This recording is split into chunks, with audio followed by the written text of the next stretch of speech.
Tony Jenkins started his career as an entrepreneur and has never looked back. He started with marketing company GGI, God Given Ideas, where he helped create, develop, and market conceptual ideas and turn them into profitable retail products. From books, Christian games, to jewelry, he's developed it. Fast forward to today, now 20 years, along with his beautiful wife, are senior brokers in the financial industry, with a team of licensed life and health agents across America. They are making a major difference. Welcome Tony Jenkins with his wife, Dr. Daniel. Fantastic. Thank you, MAI. It's a pleasure to be here. It's a pleasure to have you. Okay, so my question with you, Tony, what is your purpose in life and the world? $50,000. Do you think you'd have a picture of your great-great-great-great-grandfather hanging on your wall? The majority of my clients will tell me yes. If they left me $50,000, I said, that's exactly what I want to do for you. I want to guarantee that your picture is hanging on the walls of your great-great-great-great-great-grandchildren because you started thinking about them today. And this is why we're going to put a strategy in place that will start that legacy building and to help you leave a solid financial legacy. That really sounds good. Leaving a legacy and making a difference to their lives, you know. Absolutely. That's really good. And if you didn't have the success in the financial industry or what you're doing right now, what do you think you'll be doing right now? I had a passion simply, again, to serve people. So whether it was in the gym, helping them get physically fit, now in business, helping people get financially fit. The question is, if I didn't have the success in financial services, what would I be doing? Honestly, I couldn't tell you. I certainly do believe that my path has been directed and what I say is ordered by God to where we have slowly established ourselves to be in this position. My beautiful wife is in business with me, and her background is not financial either, but in education.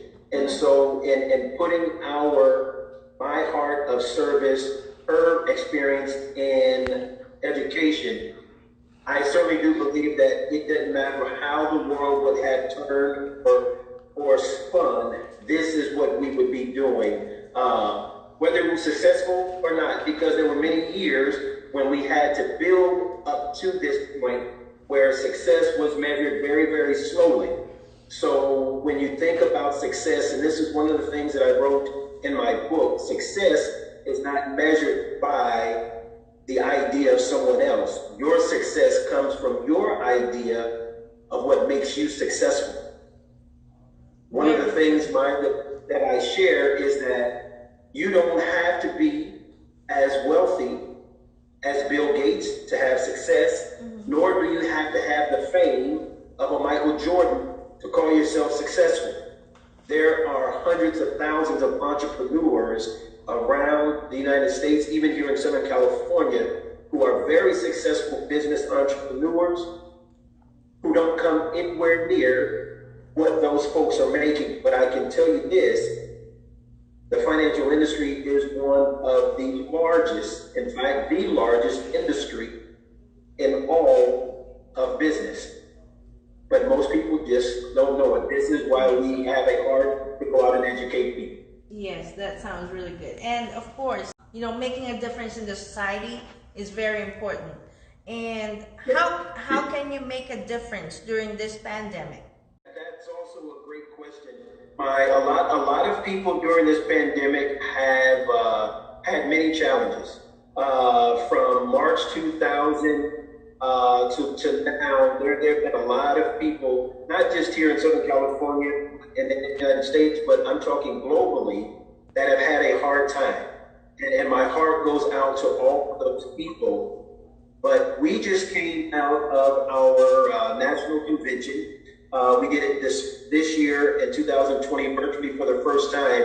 And the key ingredient during this pandemic was to connect with other people.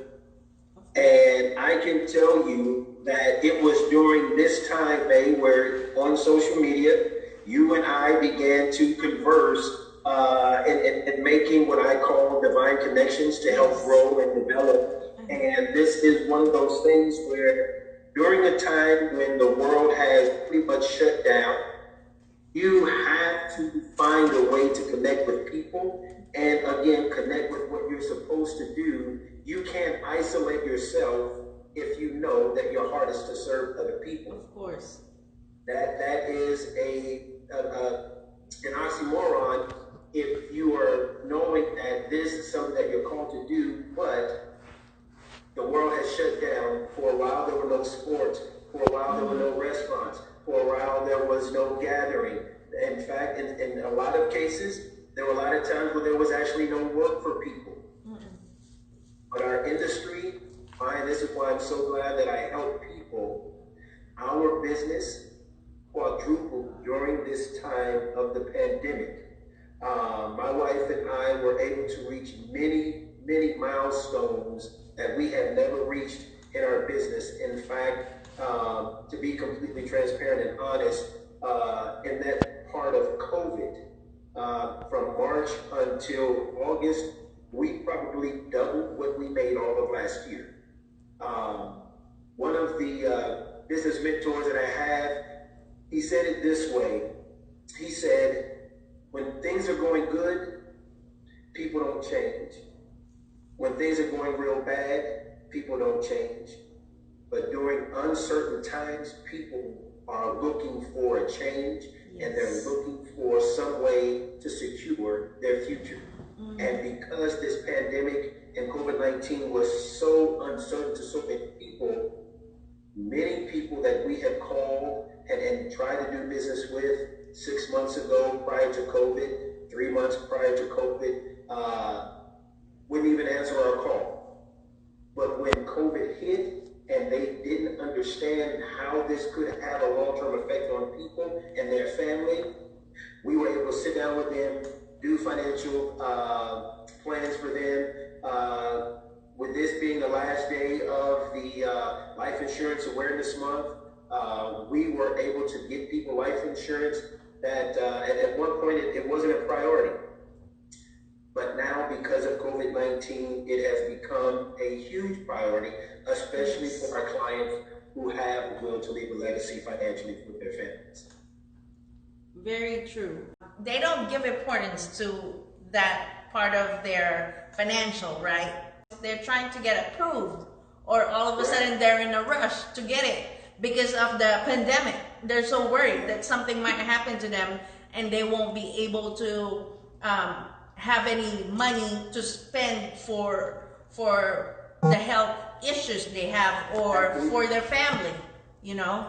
Absolutely. A part of being on a financial literacy campaign, you'll notice that I have a campaign button on my jacket.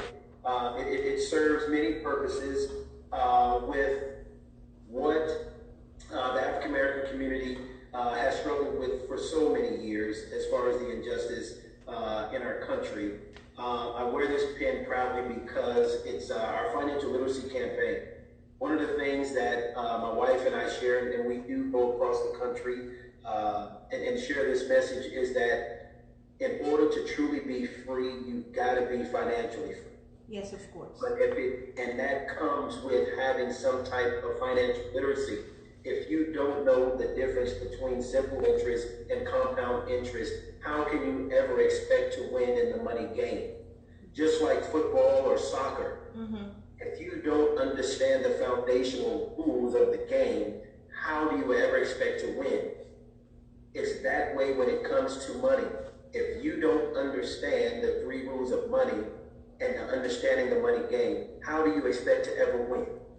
And so as my wife and I travel, we want to make sure that people have a solid understanding of what these Three Rules of Money all about.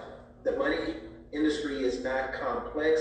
It's not something that's mysterious. Money doesn't take a lot of good math, but what it takes is a heart to care for other people, that you're willing to share with them the basic concepts of how money can grow, how they can save more, and how they can improve their income. Very true. Thank you, Tony. I would love to have you and your wife to be my guest again. I can tell you this. Now, you may think that I'm a good guest on your show. Wait until you have my wife on the show. She brings a dynamic to our business that is like a soft warm hug to everybody she meets. And so I am more of a direct, straight shooter. I love people. I love to give people what it's going to take to win during these seasons to get to our level of success. We've learned some lessons along the way. And in that process, my wife exemplifies that smile that you see on the screen. We would love eventually, Mai, to join you at some point in the future and have her come on and speak and share with you not only her story, but as a female agent in financial services, what her goal is, what her plans are, and what mark she plans on making in the industry. So I look forward to having her join me on the next one. But as you can see, she's always close to me and supporting me no matter what we do in business. Thank you so much. Till next time, Tony. All right, Mai. God bless you. God bless you too. God bless you. I'll talk to you later. All right.